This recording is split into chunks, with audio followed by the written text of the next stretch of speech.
What's up guys, welcome back to another On Into Golf video. Today we are out playing the Destroyer course at the Navy Golf Course in Cypress, California. If you guys were not aware, this is the course Tiger Woods grew up on honing his game. Along with keeping our individual scores, Brett and I are playing match play. Hopefully I can redeem myself after my poor performance in the 14 Club Challenge Brett and I had at Wood Ranch. You can find that video and other great course vlogs on his channel at Terminator Golf. I'll link it in the description below. Brett plays off scratch and I'm a 1.8. Let me know in the comments who you think will win today's match. If you like the video, please hit the subscribe button, the like button, and press the notification bell so you'll be notified every time as to when I upload a new video. This video will be the front nine, and I'll upload the back nine soon for the conclusion. We didn't film all of Brett's shots, in fact, not that many. His father, Ray, a blast to play with, joined us for this Father's Day round, so we got all my shots only instead of bugging them on their day.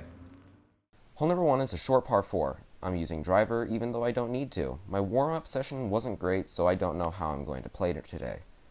And just like that, I block it right, now questioning my decision to use a driver. This could be a long day.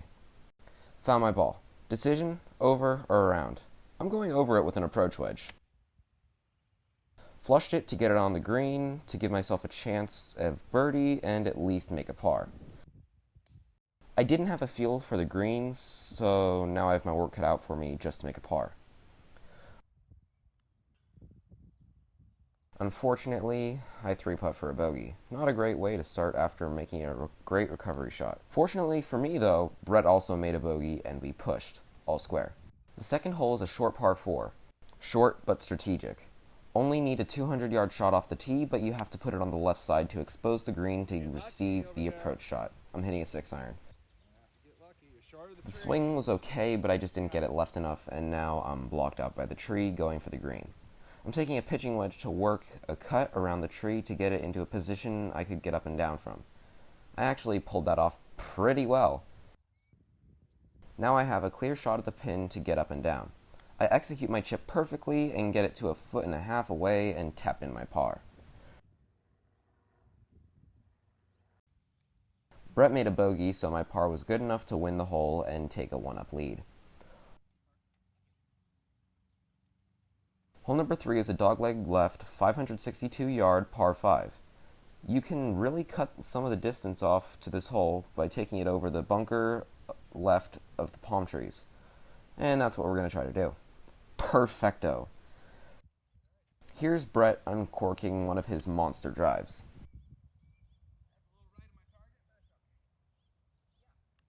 My drive left me in perfect position to go for it in 2. I have 250 yards and I'm going to hit my 5-wood. I overhooked that 5-wood a little too much, and I got a little bit lucky too. It careened into the last tree on the left and it kicked right. Sometimes it's just better to be lucky than good. My fortune left me with a good angle to the hole and some green to work with. Let's see if I can capitalize on my good break. Not the best chip, but not the worst. I did exactly what I wanted it to do. I chipped it into the hill before to let it roll up a little bit. I'm left with about a 12-footer uphill for birdie. Let's see if I can make it and go back to even par, and 2 up on the match. There we go! That's what we like to see here.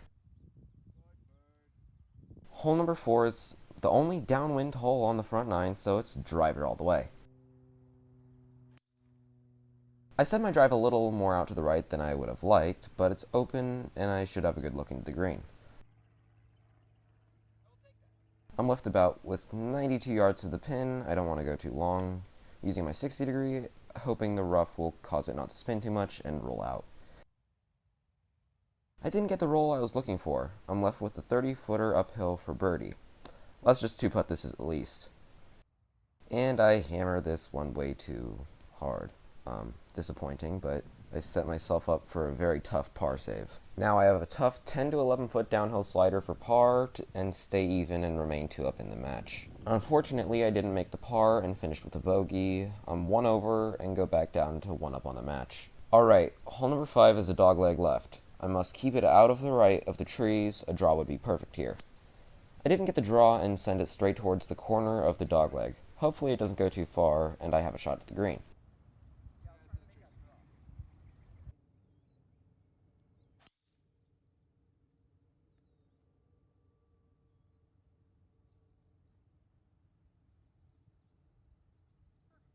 I got a little lucky. It settled before I was blocked out, and I have an open look to the green. I'm just taking an approach wedge to get it on the green. I made a great pass through the ball and never left the pin. It looked like from our angle that it might have got in. It didn't go in, but I only have 4 feet for my birdie. Let's see if I can roll the rock. Unfortunately, it was a little straighter than I read, and I just missed it on the high side. I'm still +1 and 1 up on the match. Hole number 6 is a long par 5. Left is dead, so I have to keep it right center. I'm looking to keep it just inside the palm tree on the right. Well, I put it to the right side of the tree, and now I'm just hoping again for an unencumbered shot for my second. Coming up to my ball, I see I have an open shot, and I can advance my ball far down the fairway to give myself a good number for my third. I smack my 7-wood with a little draw right above the tree and execute it exactly the way I drew it up in my head. 90 yards left to the pin, I'm using a 60-degree wedge. I made a really good pass through the ball, hitting it past the pin and it's spinning back to the pin, left about 12 or so feet. Another good chance for birdie. Oh man, I didn't give it enough. I had it on the line, but I just didn't hit it. I'm still +1 and 1 up in the match. Hole 7 is a sharp dogleg right with the water down the right, affecting your landing zone. Oh no, I blocked it and it's heading straight for the water. Now I need to get extremely lucky. Phew, it's dry. It just stayed up and now I have a good shot for my second. I'm using 9-iron. My 9-iron goes a little bit deep, but the contours of the green filter it back down within birdie range.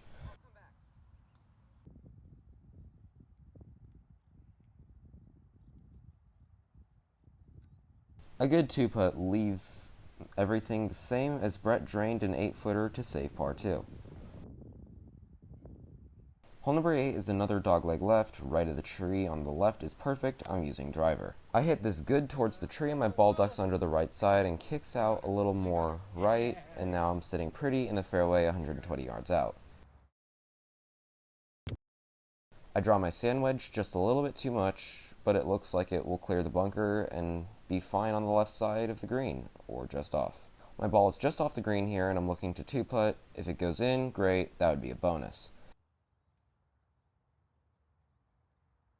I made my par and Brett unfortunately made a bogey, so I go 2 up in the match and remain 1 over for my round. The finishing hole on the front 9 is a challenging par 3. The flag is front pin today, so we won't have to worry too much about the water.